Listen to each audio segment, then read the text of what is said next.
árido en el sentido de que hay que tener mucha memoria fotográfica, porque casi todo se basa en imágenes y semiológicamente si bien se puede utilizar los 4 métodos semiológicos, lo más frecuentemente usado es la inspección y la palpación. Pero en ciertos casos donde los tumores son más grandes, podría usarse la ocultación y también la percusión, ¿no? Entonces, pero siempre en lo posible procurar usar los métodos Profesor, semiológicos. disculpe, no se ve sus diapositivas. Se ve su pantalla en el Google. Sí, todavía no he subido, todavía no he abierto, sino que estoy haciendo una introducción. Pero hablando y haciendo la introducción. Ahora sí ve la pantalla, ¿no? ¿Ahora se ve? Sí, doctor. Claro.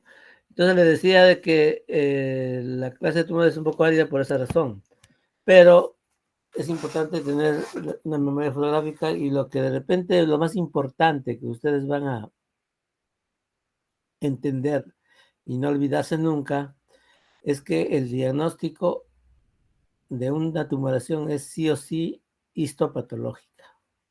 Si no hay un diagnóstico histopatológico, solamente quedaría en una impresión diagnóstica o una posibilidad diagnóstica. ¿Entendido? Entonces, siempre que ustedes se encuentren con una lesión de estas, debe ir al patólogo porque hay sorpresas que pueden presentarse, incluso al más experimentado.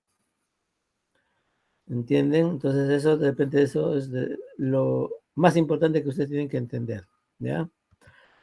Ahora, siempre también en la introducción yo trato de motivarlos, ya que ustedes van a ser médicos y todo médico debe tener un alto sentido de la ética, una gran formación ética. Si no hay ética, yo pienso que podemos ser cualquier tipo de profesional sin desmerecer las otras profesiones, pero lo fundamental, a veces hasta más importante que el conocimiento científico, es la ética. Si no hay ética, puedes hacer cualquier cosa, pueden hacer cualquier cosa sin mayor sentimiento de culpa. ¿Entendido? Por lo tanto, todavía estamos a tiempo, los que no tienen un sentido ético bien alto. Pueden retirarse, todavía estamos a tiempo para retirarnos, ¿entendido? ¿Y por qué traigo a colación esto? En nuestro país, lamentablemente, está entre los países donde hay más corrupción. Y eso dice mucho de la parte ética. Quien no tiene ética, pues puede hacer cualquier cosa para lograr sus objetivos. Y que un médico pueda hacer eso no tendría sentido, no tendría razón de ser del médico para estar haciendo esa profesión. Entonces, dentro de esto, por ejemplo, el Colegio Médico del Perú es una entidad ética y deontológica creada por ley que hace de intermediario entre la sociedad y el gremio médico. El colegio médico no es una entidad gremial que va a defender los derechos del médico. Muy por el contrario. Tiene el encargo del Estado para brindar la mejor atención posible al paciente y que sus integrantes, o sea, los médicos, se comporten dentro de los cánones éticos adecuados. Claro, si uno tiene eticidad, primero tiene que entender que no puede hacer daño. Y para no hacer daño, tenemos que tener conocimiento científico, conocimiento tecnológico, saber, conocer, Si no, podemos hacer daño. Pero si uno se siente éticamente fuerte, va a ser consciente de que los problemas exceden su capacidad. Somos seres humanos, podemos errar con facilidad. Por lo tanto, no deben tener temor de equivocarse. Más aún, mientras más joven, más posibilidad de equivocarse. Mientras uno sea alumno, tiene todo el derecho de equivocarse. Pero el problema no es equivocarse. El problema es persistir en la equivocación, por necedad generalmente, o porque no, por desidia, porque no le interesa. Entonces, el lema principal del colegio médico es no hacer daño, primum non nocere, en latín, primero no hacer daño. Para esto tenemos que tener un alto conocimiento, una alta formación ética. Y en cirugía plástica también este punto es muy importante, porque de repente es una de las especialidades donde la división entre lo ético y lo no ético es tenue en muchos casos. El médico, yo siempre le digo a los alumnos, el médico tiene que tener una ética tanto igual que un sacerdote o más aún que un sacerdote, porque el sacerdote escucha, se entera de los problemas y ayuda de esa manera. El médico va más allá. Aparte de escuchar, tiene que tocar, tiene que examinar. Y ese examen tiene que hacerse con el mayor respeto y con el consentimiento del paciente. Para el consentimiento del paciente uno tiene que informarle qué va a hacer. Y si el paciente no desea, simplemente no se hace. Pero todo debe estar registrado en la historia clínica. Todo. Por lo tanto, si no se hace un examen adecuado, tampoco va a haber una obligación de tener un diagnóstico definitivo. Pues quedaremos en un diagnóstico presuntivo, probablemente. Pero eso debe constar en la historia clínica. Y en cirugía plástica también, con este criterio, procuramos ir de exponer o buscar soluciones más simples primero, antes que las complejas. Porque siempre va a tener relación con las secuelas que pueda quedar. Cirugías más grandes, cicatrices más grandes. ¿Entendido? Y también la belleza se halla en cosas más simples de la naturaleza. Y también tener en cuenta que estamos viviendo en un mundo en coexistencia con muchos otros seres, tanto del reino animal, vegetal y hasta del reino mineral. Y debemos saber utilizar bien estos recursos para no depredar innecesariamente nuestro mundo. Recordar que es el único que tenemos, no hay otro. Bueno, entrando directamente en tumores, vamos a encontrar en cuanto a cirugía plástica presencia de tumores benignos y tumores malignos. Si bien hay especialidades oncológicas típicas como cirugía general de tumores o de partes blandas, para todo lo que sea del cuello para abajo, extremidades, lo ve cirugía ortopédica, y en la parte de cabeza y cuello, pues la especialidad de cabeza y cuello es básicamente oncológica. Si bien ellos son los que ven con más frecuencia y con más, digamos, autorización para poder hacer el tratamiento de estas lesiones, entonces, pero también nosotros tenemos que a veces encontrarnos con ciertas lesiones, especialmente cuando se trata de cara o cuando hay limitaciones funcionales en este evento, también podemos intervenir en la excisión de tumores malignos, pero siempre y cuando podemos hacerlo en coordinación con una de estas especialidades oncológicas. Aunque últimamente también ya existe la cirugía o la o la unidad oncoplástica o cirugía plástica oncológica también. Pero a veces no es tan bueno esto porque siempre cuando uno hace algo está procurando buscar el resultado. En cambio, si entra solamente el oncólogo, ¿cuál es la finalidad del oncólogo? Sacar todo el cáncer en su totalidad en lo posible, ¿no? En cambio, ya el cirujano plástico tendría que estar viendo cómo va a ser la reconstrucción. Entonces, a veces puede quedarse corto en la resección. Ese es el inconveniente. Bueno, en cuanto a los tumores benignos, vamos a tener los tumores cutáneos benignos más frecuentes. Dentro de estos tumores benignos más frecuentes está la verruga seborreica, o llamada también queratosis seborreica. Como ustedes notan, son lesiones verrucosas que se pueden distribuir en el dorso o en otras partes del cuerpo. Son, como ven, lesiones papulares caracterizadas por una superficie verrucosa. Acá está una vista más próxima, esa es la superficie más o menos de estas lesiones, y tiene todas las características de benignidad, ¿no?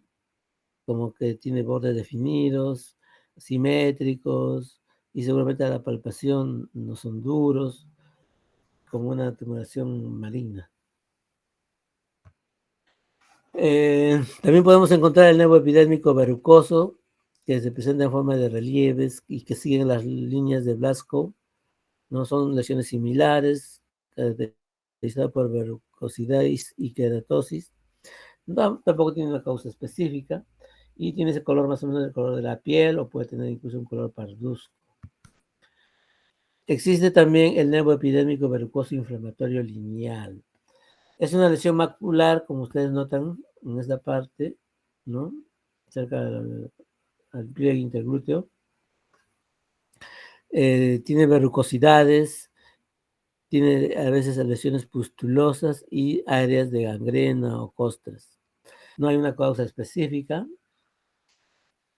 y una vista más próxima, acá se nota con más claridad las zonas eritematosas, ¿ya? Las zonas pustulosas, pequeñas pústulas, ¿ya? Y la zona de escara.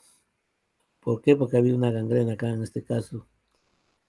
Y no hay también, como repito, una causa específica que lo produzca. El nevo de Becker o nevo epidérmico también se trata de una lesión macular pigmentada que se presenta generalmente en la zona lumbosacra y generalmente aparece en adultos jóvenes, como ustedes notan en este caso. Se me perdió el cursor. Acá está. Entonces este es el nevo de Becker. Prácticamente es una mancha, ¿no? Una mácula pigmentada. El acantoma de células claras son lesiones nodulares que no tienen una causa específica y puede ser aislado, pues, o sea, único, y tiene esta coloración media rojiza, rosado, brillante. Y en ciertos casos puede tener una superficie de aspecto húmedo. El queratoacantoma es una lesión también nodular que se presenta generalmente en zonas expuestas a la radiación solar. Por lo tanto, se presenta en personas generalmente mayores y tiene esa característica. En la parte central hay un depósito de queratina. Este acantoma algunos lo consideran premaligno, ¿ya? Pero en ciertos casos puede regresionar espontáneamente sin mayor, digamos, sin ningún antecedente de ningún tipo. Lo hacen espontáneamente. También es un acantoma similar al anterior, sino que se diferencia porque debido a la fisura central se le dice acantoma fisurado. Pero esto básicamente es debido al apoyo que hacen las lentes, o sea, las gafas en esta zona. Entonces, la presión hace que se fisure este acartoma y tenga ese aspecto, ¿no? Acá, por ejemplo, se puede ver con más o menos esas apoyos del lente, las gafas, está produciendo esa lesión. El quiste epidermoide también es una tumoración epidérmica que se caracteriza por que tiene en su contenido depósito sebáceo, por eso algunos lo llaman quiste sebáceo. Su nombre verdadero sería un quiste epidermoide. En ciertos casos esto puede incluso infectarse y cuando se infectan, ¿dónde está esto? Cuando se infectan esto a veces empieza a drenar, empieza a supurar y el problema es que cuando ocurre eso ya hay que tratarlo de otra manera. Mientras esté sin contaminación, sin infección, puede tratarse quirúrgicamente con una excisión o a veces es mejor evacuarlo nada más. Pero siempre y cuando tratando de retirar la cápsula. El quiste tricolémico es un quiste pilar, también de forma consistencia nodular, forma nodular, no hay una causa específica, ¿no? Es un nódulo subcutáneo que está localizado pues, en piel cabelluda, tiene un aspecto alopécico. Es similar al anterior, sino que está localizado en piel cabelluda. Las glándulas sebáceas también pueden ser miliares, pueden ser múltiples, como en este caso. Ahí van a formar las milias o granos miliares, que son cúmulos de pequeñas glándulas sebáceas que forman una área, una superficie papilar. No hay una causa específica y se ubica generalmente en zonas de piel laxa, como por ejemplo la base de la nariz, los párpados, las zonas de las mejillas también. Puede aparecer en un recién nacido sin mayor problema o en cualquier edad. Los tricoepiteliomas también son lesiones, como ustedes ven, papulares, dérmicas. No tienen una causa específica de que presenten, pero estas formaciones papulosas pueden ser aplanadas o globulosas. Como ustedes ven acá, se ve algo globuloso y en esta zona podemos ver algo papuloso. Mejor dicho, aplanada. O sea, globuloso en esta parte y aplanada en esta zona, ¿no? Y se localiza pues en la nariz, en los surcos nasogenianos, las mejillas, la barbilla, etc. No hay una causa específica y algunos le asignan un origen hereditario, especialmente cuando son múltiples. Y se presenta generalmente después de la adolescencia.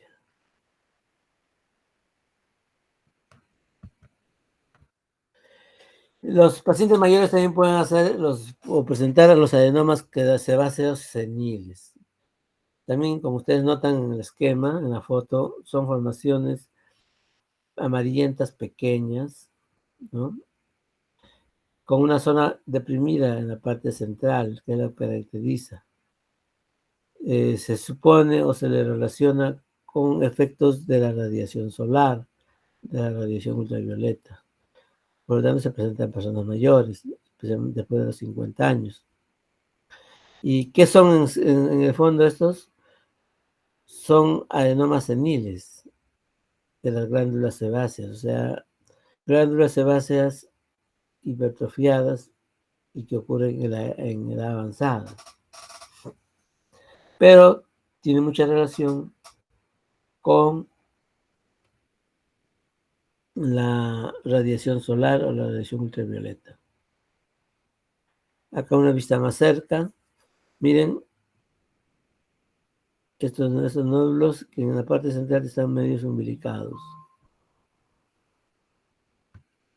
El nevo sebáceo de Jadassohn. Este es un nevo también congénito, que cuando son pequeños o en edad temprana, se ven de ese aspecto, medio blanco amarillento.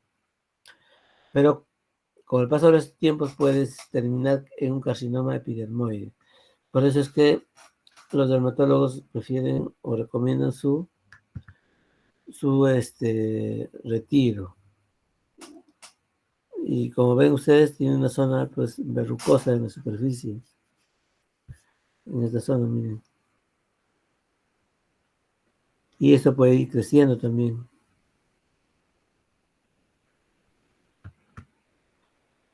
También, así como las glándulas sebáceas pueden producir tumoraciones, también las glándulas sebáceas, digo, sudoríparas lo pueden hacer.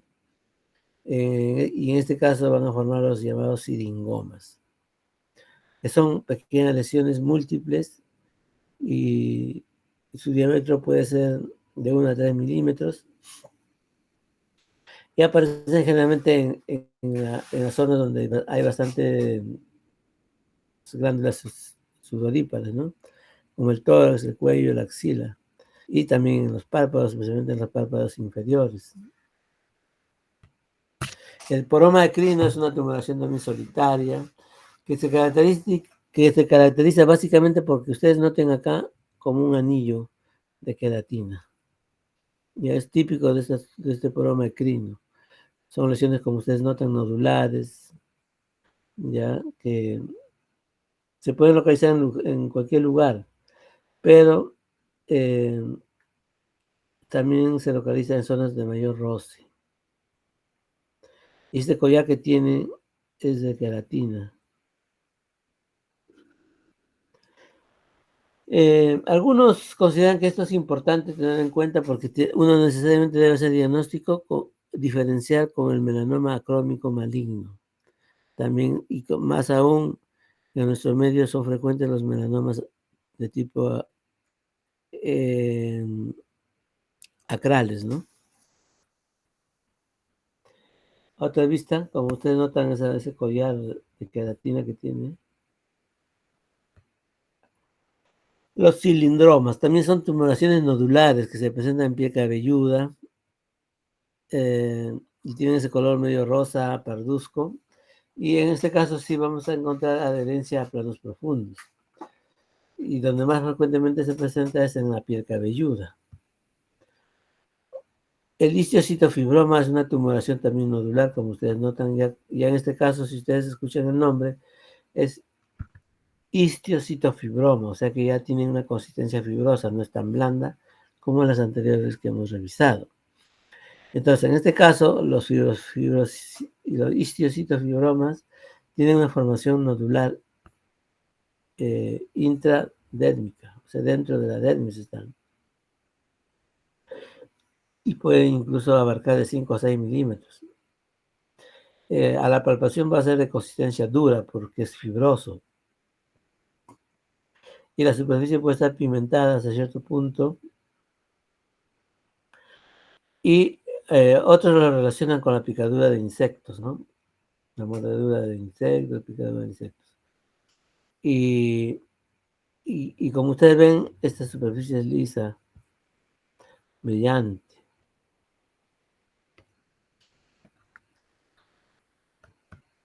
¿Alguna pregunta? Otra vista más próxima de otro histiocitofibroma. Los cueros cutáneos o fibroqueratoma digital adquirido. Como ustedes notan acá, son lesiones verrucosas que aparecen especialmente en zonas de mayor roce o mayor posibilidad de traumatismo, ¿ya? Y su causa principal son los factores mecánicos. Esto a veces lo llaman también como un cuerno cutáneo. Y si ustedes notan el extremo distal de esta formación, en esta zona se ve que tiene un aspecto verrucoso. Y como les decía, tiene mucha relación con los problemas traumáticos. Y la famosa cicatriz queloide. Si bien la cicatriz queloide no es un tumor, tiene un comportamiento tumoral. Por lo tanto, nosotros le damos bastante énfasis porque vivimos en un medio, diríamos, de presentación frecuente de cicatrices queloides. Y en algunos casos se comportan de una manera pues impredecible. ¿Y por qué lo consideramos dentro de eso del capítulo de tumores? Porque tiene un comportamiento tumoral, o sea, no es un tumor, pero se comporta como tal. Invade tejido vecino, lo que no ocurre con las cicatrices hipertróficas.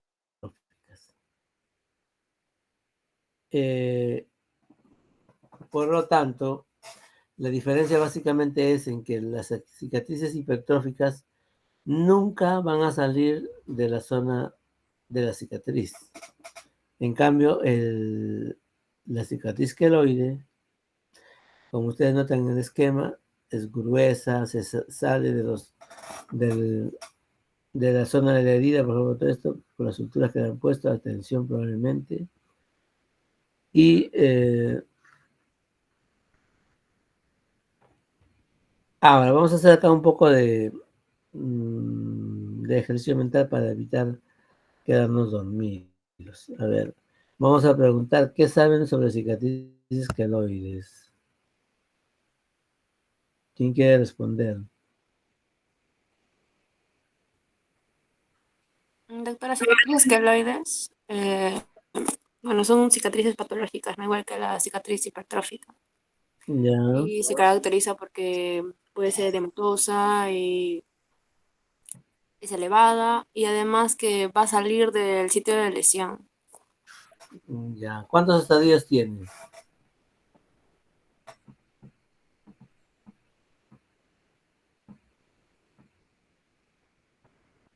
¿Alguien sabe cuántos estadios tiene la cicatriz queloide?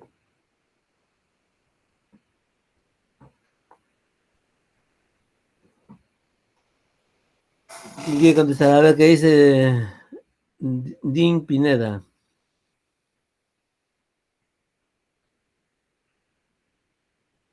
¿Está Dean?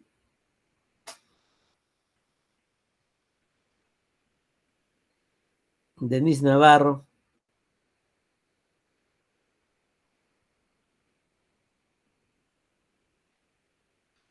¿Qué le pasa? ¿No están? Gianmarco Ojanama. Va a pasar lista, creo. A ver, vamos a llamar. Bélgica no está, ¿no? Gianmarco. Hola, Gianmarco. Entonces, ¿no puedes usar tu micro?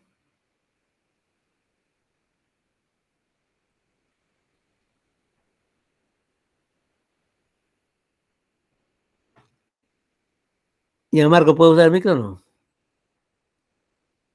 Oh, tiene dificultad de conexión.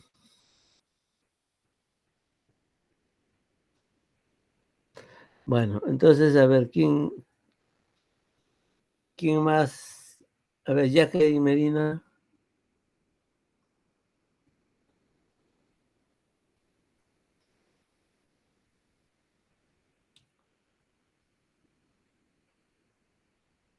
No, Jacqueline Medina.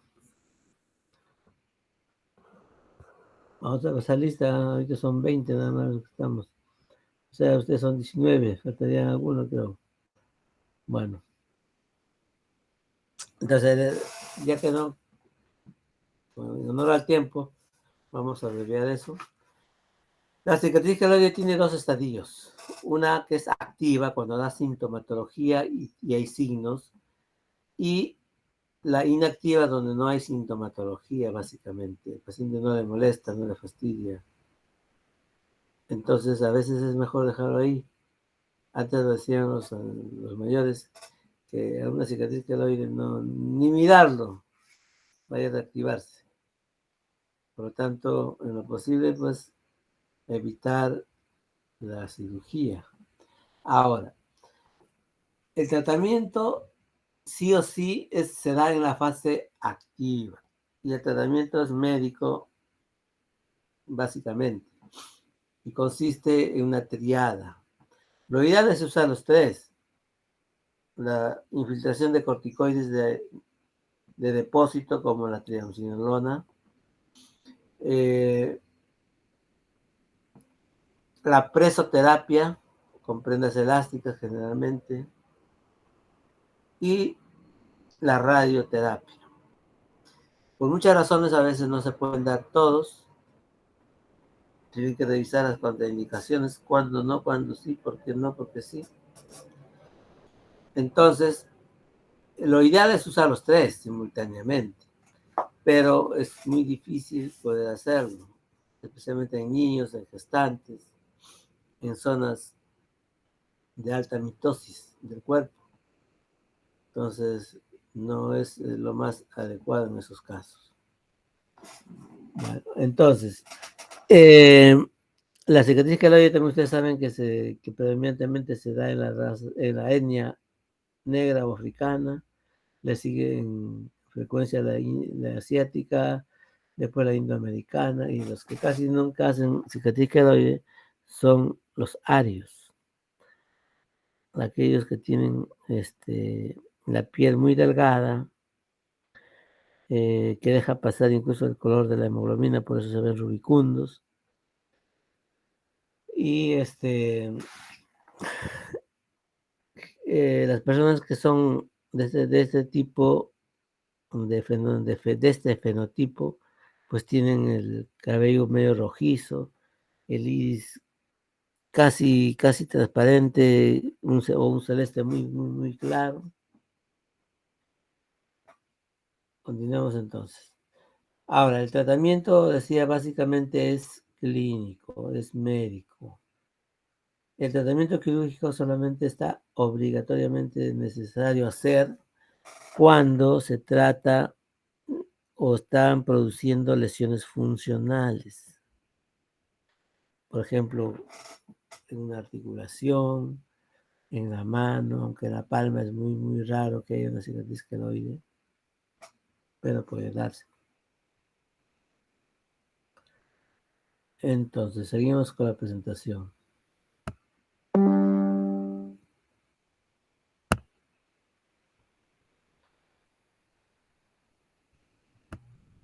En este caso, como ustedes están viendo,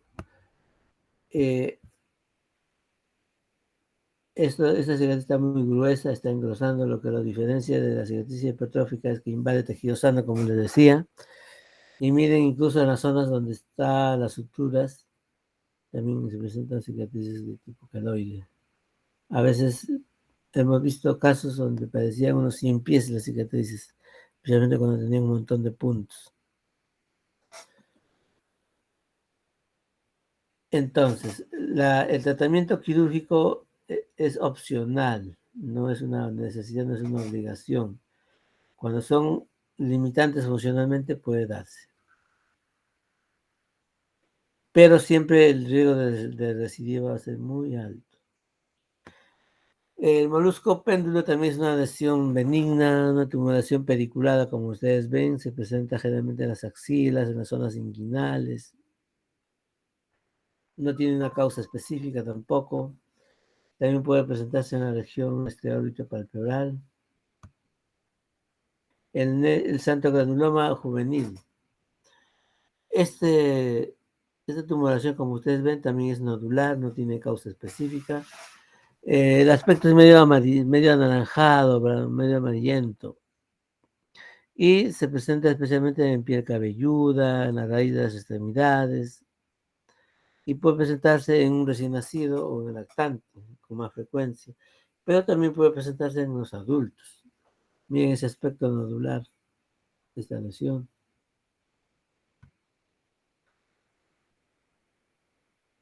Otro caso de xantogranuloma tuberoso. Son, como ustedes ven, lesiones nodulares también, que se localizan en el codo, en la rodilla, en las zonas de extensión generalmente, ¿no? No hay una causa específica, pero sí tiene relación hasta cierto punto con problemas metabólicos, por ejemplo, como este caso. Este caso es relacionado con enfermedades metabólicas como la gota, etcétera, ¿no? Son pápulas que en su contenido tienen más que todo tejido fibroso y a veces sustancias como colesterol, por ejemplo, o en las gotas, ¿no? Con las hiperuricemias, ¿no? También podemos ver estas tumoraciones planas y se trata de los antelasmas. También se localiza en zonas de piel laxa, muy delgada y puede crecer. Estas pápulas deben ser retiradas pronto porque mientras más grande la lesión, la secuela va a ser más grande. Y miren los depósitos de colesterol que tienen estos. Ahora tenemos los lipomas. Ya yendo a más profundidad, vamos a encontrar lesiones nodulares que no tienen una causa específica. Y pueden ser de dos tipos, encapsulados y aquellos que son difuminados, que no tienen cápsula y en esos casos se pierden el resto del tejido celular subcutáneo. Pero lo importante es hacer la historia clínica para poder valorar también el tipo de cirugía que debe hacerse. Estos lipomas pueden o deberían retirarse con excisión, o sea, con bisturí, pero últimamente con el excesivo cultivo de la estética, entonces a veces quieren que se los haga una lipoaspiración.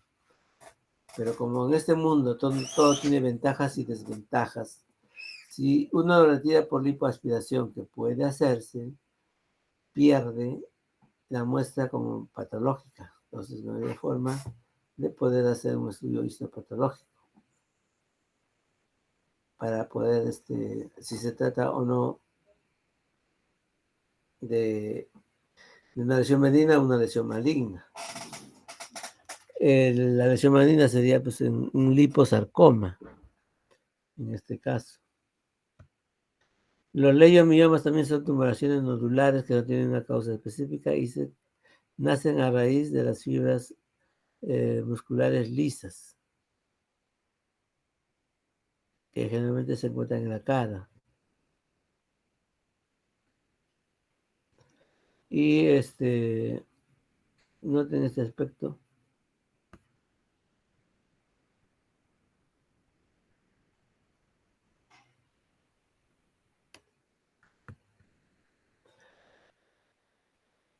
Siempre, a veces, cerca de estas lesiones, vamos a tener cierta hiperemia. Y eso le da una coloración roja o rosado parduzca. La mastocitosis cutánea también son lesiones maculares, eritematosas generalmente, y acompañado de pápulas dérmicas, como en este caso. Algunos, bueno, no hay una causa específica, pero muchos lo relacionan con picadura de insectos. Lo típico es que en estos casos vamos a encontrar una proliferación de los mastocitos de la piel. Otra lesión de mastocitoma un poco más solitario, diríamos, y menos aparatoso.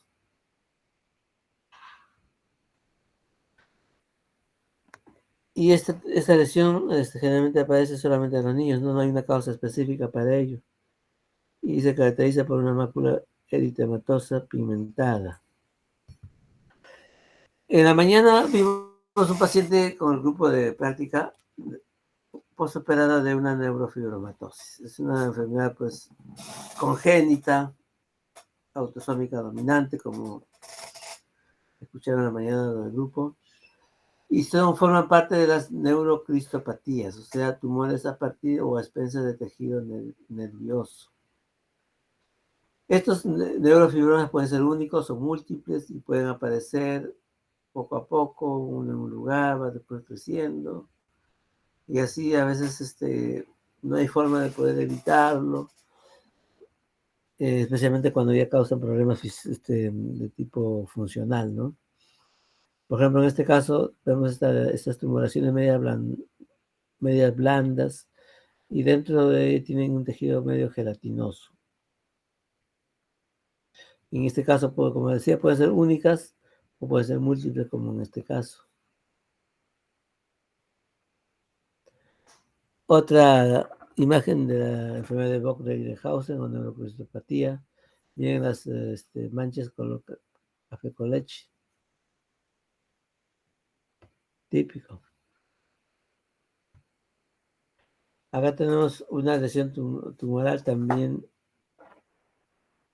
de tipo neurofibromatoso cerca al globo ocular, en la hendidura palpebral.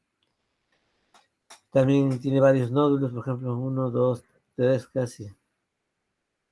Hay que retirarlo pronto porque si no, como digo, el defecto va a ser mayor y vamos a estar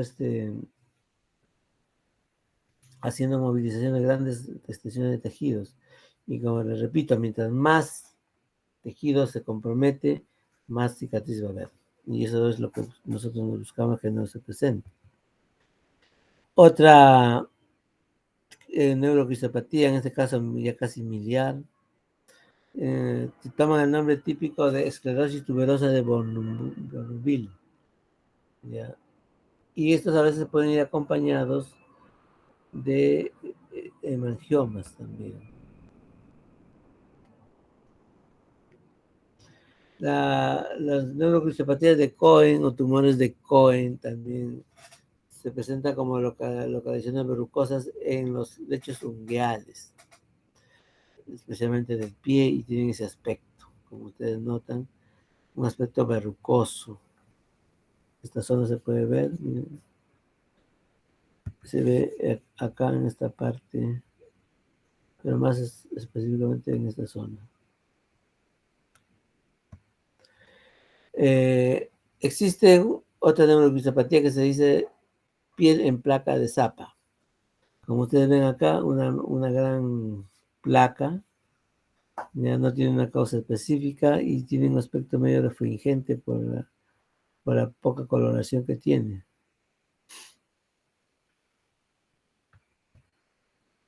Esta es otra formación tumoral a partir del tejido vascular, en este caso. Se trata de unas arañas vasculares, o sea, son los angiomas. El diagnóstico diferencial se hace pues con la presión o vitropresión y vamos a ver cómo que se torna pálido, uno suelta y vamos a ver cómo fácilmente se llena esos vasos microvasculares. También podemos encontrar angiomas cerca de los labios, especialmente en las personas mayores. En este caso se trataría de una enfermedad de Redung-Osler.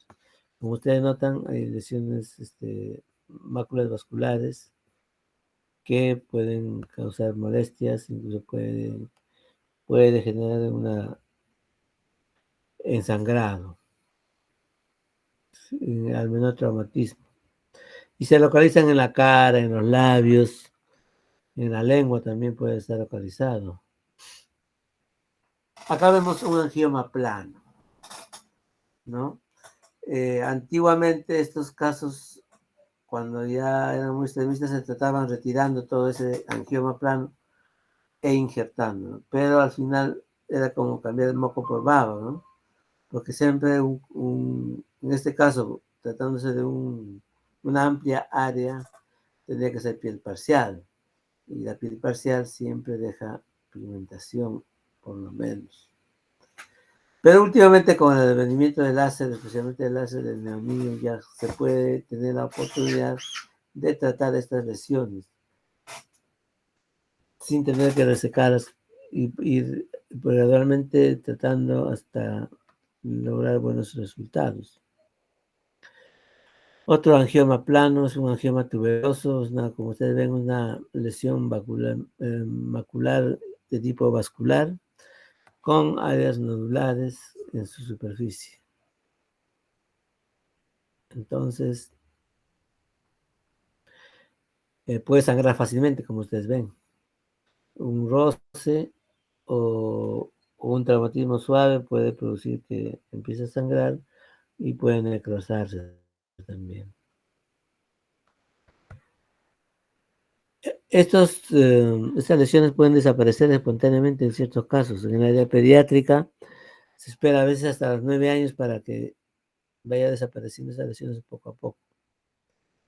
En este caso, se trata también de un angioma un poquito más profundo, un angioma subcutáneo. Es como ustedes ven, una tumoración, es lo típico de una tumoración vascular, esas ramificaciones que se ven. Y el color es medio azulado, sino también de que hay sufrimiento en esa zona o no. Entonces, en esta parte está muy adelgazada la piel. Y se trasluce a través de la piel ese aspecto vascular que tiene. Esas lesiones sí, no, a diferencia de los angiomas, como hemos visto, pueden desaparecer en los niños, en este caso no, generalmente no desaparece con el tiempo o con la edad. En este caso vemos unas lesiones papulares dérmicas con hiperkeratosis. Se trata de un angioqueratoma. Y es una de las lesiones más frecuentes desde el punto de vista angioqueratoma, especialmente en la parte del escroto y de la vulva. Son frecuentes estas lesiones y al ser benignos estarían dentro del ámbito de la cirugía plástica. Pero también pueden diseminarse por las nalgas y siempre es necesario hacer un diagnóstico diferencial con la enfermedad de Fabry. Otro angioma o tumor glómico, estos tienen mucha relación con los traumatismos y son muy dolorosos. Por lo tanto, hay que retirarlos y se localiza generalmente en zonas, como ven, en los dedos. También pueden localizarse en las nalgas, en los pies y en la región subungueal. Un tumor glómico visto de más cerca, como ustedes ven, ese componente oscuro que es el componente vascular.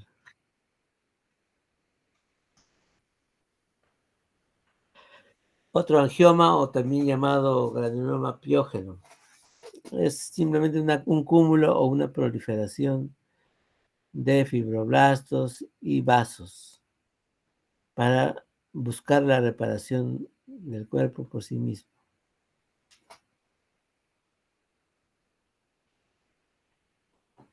Bueno, continuamos entonces con otros angiomas. En este caso, como ustedes notan, tienen una área queratóxica también en la superficie, ¿no? Y área verrucosa.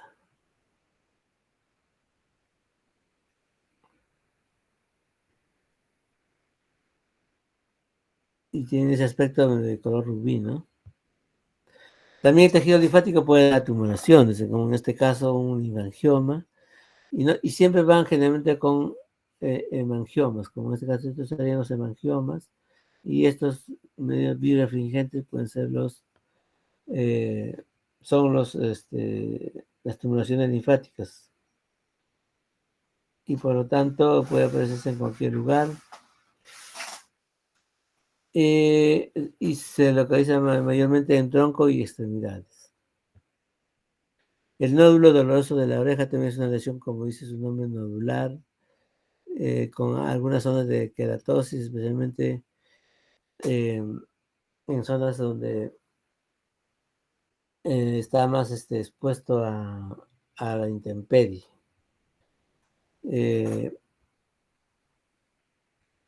Puede regresionar espontáneamente también y no existe una causa específica, una causa etiológica específica. Ese es un tumor de contenido quístico o pseudoquiste mucoide. Es, como ven ustedes, también una formación nodular, en este caso cerca de la uña, y viene a expensas del tejido tendinoso, ¿no? Son nódulos translúcidos, y pueden localizarse, pues como ven, en el dorso de las manos, en las articulaciones interfalángicas distales.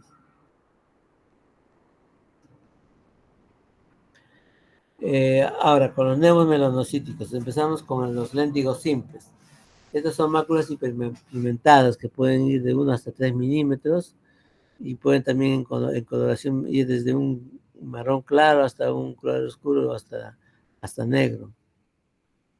Y se distribuyen por en las mucosas, en toda la piel, en algunas zonas con más, digamos, incidencia.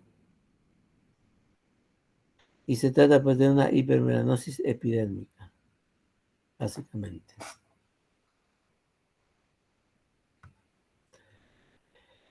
Otra lesión muy conocida en nuestro medio, que son las manchas mongólicas o máculas pigmentadas, como ustedes ven que se ubica en la zona sacra.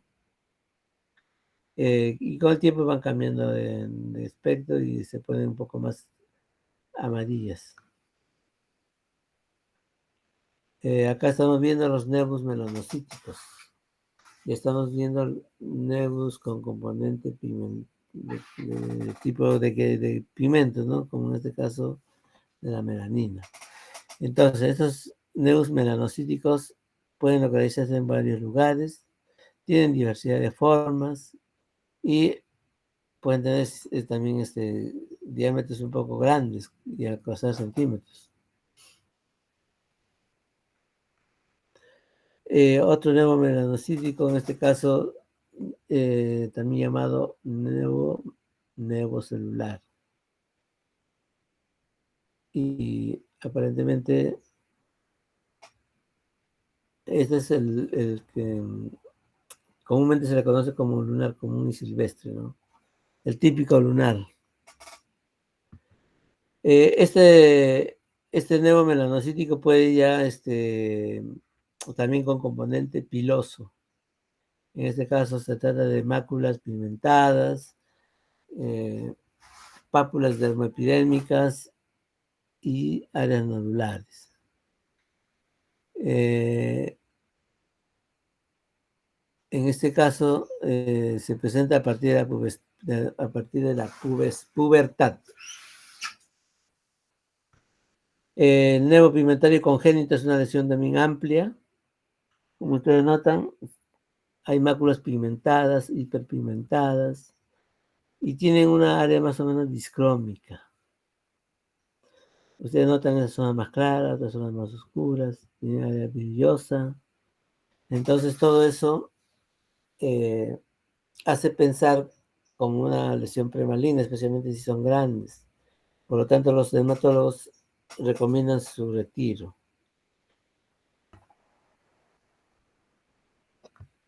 El nevo azul también son pequeños nódulos que pueden tener hasta 1 centímetro de diámetro y que se localizan en cualquier lugar del cuerpo. No hay una regla específica y tienen cierto componente también hereditario, ¿no? El nevo de Sutton o alonevo. Alonevo porque tiene un halo blanquecino como si fuera de un huevo frito. Y la parte central sería la yema. Este es el típico nevo de Sutton. Y se trata pues de lesiones pigmentadas y lesiones acrómicas.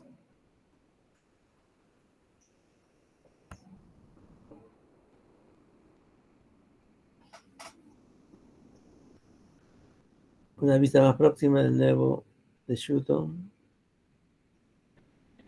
Y los nevos unguiales. Los nevos unguiales también se presentan como máculas pigmentadas debajo de las uñas en este caso. Y pueden deformar la uña como ustedes están viendo. No hay una causa específica. Bueno, eso sería relacionado a los tumores benignos. Como ustedes ven, hay una amplia gama de estos tumores. Y se necesitan pues tener una memoria fotográfica para poder más o menos distinguir uno de otro, en algunos casos. Pero siempre el diagnóstico es y debe ser histopatológico. En cuanto a los tumores malignos, los más frecuentes son los carcinomas vasocelulares, después sigue el epidermoide, el melanoma maligno y a veces muy raramente la epidermoide. A ver, ya me perdí.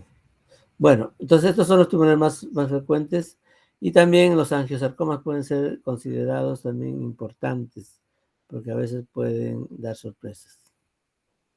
De estos, el más frecuente es el vasocelular y el menos frecuente el melanoma maligno, felizmente.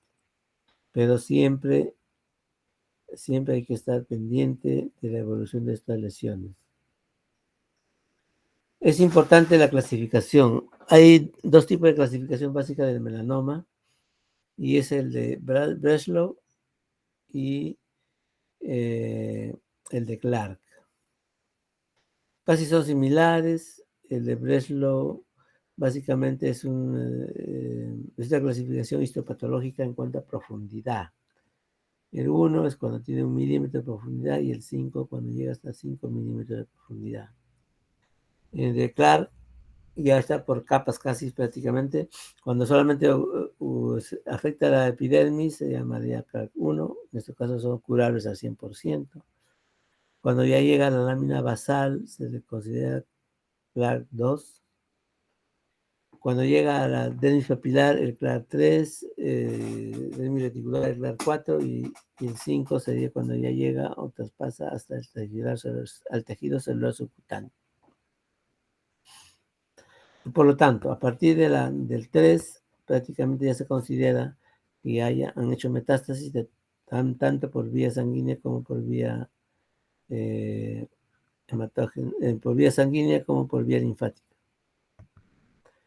Esta paciente es portadora de una lesión tan severa y tan, digamos, deformante, que nosotros la habíamos catalogado como un epidermoide, un CA epidermoide, pero se hizo en este caso ya venía era la quinta vez que venía a tratamiento médico, la primera con nosotros, pero ya había estado en cabeza y cuello, en dermatología. Los de cabeza y cuello le habían retirado la lesión también y la habían reconstruido, disque, y al final recidivó. Tuvimos que hacer una gran movilización de tejidos previa resección de toda la tumoración y felizmente quedó bien. Otra paciente con un carcinoma vasocelular. Ese es el aspecto típico de un carcinoma vasocelular. Esa superficie brillante, perlada, ¿no? Y la evolución. En la evolución puede haber sangrado también. Como ven ustedes ahí, un coágulo.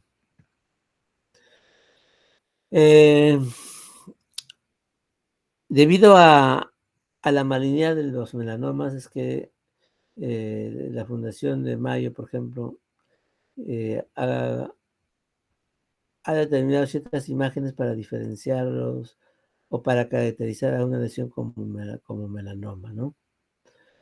En primer lugar, vamos a estar con la asimetría. Si ustedes trazan una línea perpendicular que se crucen entre estos dos en la parte central, ustedes van a ver que la mitad superior es distinta a la mitad inferior. Un cuadrante de un lado va a ser distinto al cuadrante del lado opuesto. Entonces ustedes ven también cómo es la simetría de esta lesión. Acá también vemos bordes irregulares en esta zona. Como ustedes ven, estos bordes son irregulares y tienen características muy distintas. Acá también tenemos otra lesión, un momentito.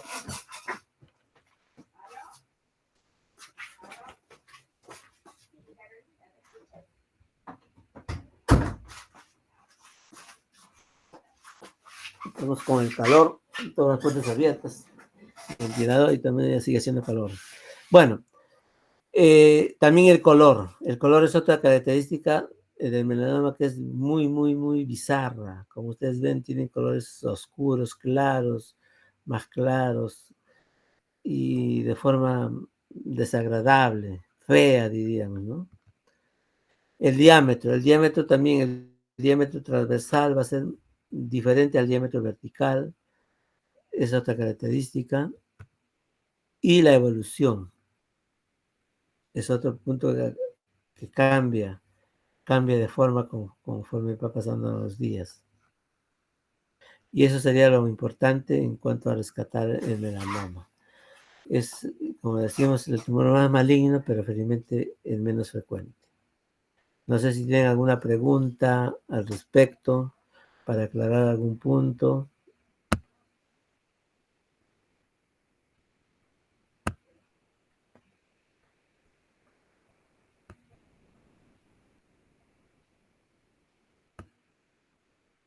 ¿Alguna pregunta?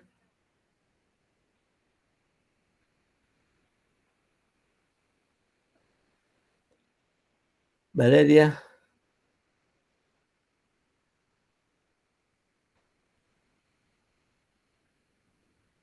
Parece que todo claro, doctor. Bueno, entonces, ya saben, siempre es bueno, vital e importante para el diagnóstico definitivo un estudio histopatológico. Bueno, jóvenes, entonces seguiremos con el seminario de mi grupo y del grupo del doctor Castro, ¿no?